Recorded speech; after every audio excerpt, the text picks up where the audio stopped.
Кайрымдуулук алуучуга да, берүүчүгө да пайдалуу иш. Кайрымдуулукка муктаж адам ага жеткенде адамдарга болгон таарынчы азайып, ыраазычылык абалын сезет.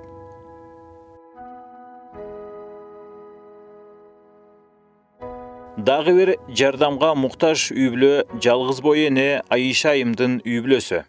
Ал күйөөсү менен эртеле 2 ажырым жолго түшүп, 10 жылдан бери 4 кызды жалгыз бой тарбиялап келет. Кто уповает на Аллаха, тот ему достаточно дегендей. Күндө Аллага уповать этип, альхамдулилля, Аллахым калтырбайт экен. Сабак берем аны өзүм, Куран, ички кыздарга, аялдарга, шакирттерим кичине каралашат. Аяй Ормонхан кайрымдуулук фонду Айшанын үй бүлөсүнө да азык-түлүк, эт жана акчалай жардамдарын берди.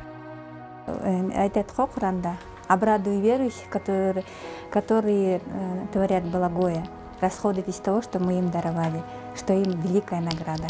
Ушундай силер жардам берип жүргөндөй, Аллах силердин иштериңерди бүтүрүп силерге силердей мисалдарыңарды да көбөйтсүн, силерде адамдар көп болсун.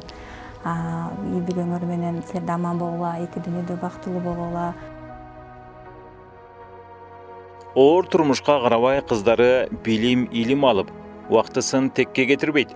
Изденип китеп окуп, намаз окушуп, келечектен үмүт кылып, тилегени бакыт жана жакшы жашоо. Передается со слов Абу Хурейры, что пророк, саллаллаху алейхи вассалям, сказал: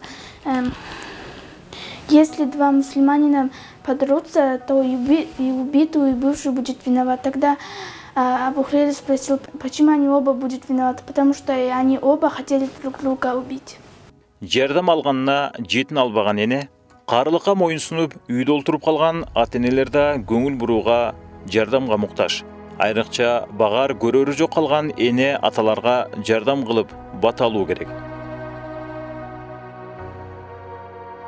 Адам заты жаралгандан бери колунда барлар жана жоктор ар заманда болуп келген.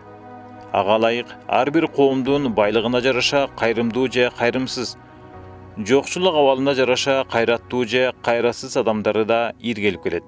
Фонд башка кайрымдуулук кылам деген инсандарды да катарына чакырат. Кайрымдуулук алуучуга да, берүүчүгө да пайдалуу иш. Кайрымдуулукка муктаж адам ага жеткенде адамдарга болгон таарынчы азайып, ыраазычылык абалын сезет.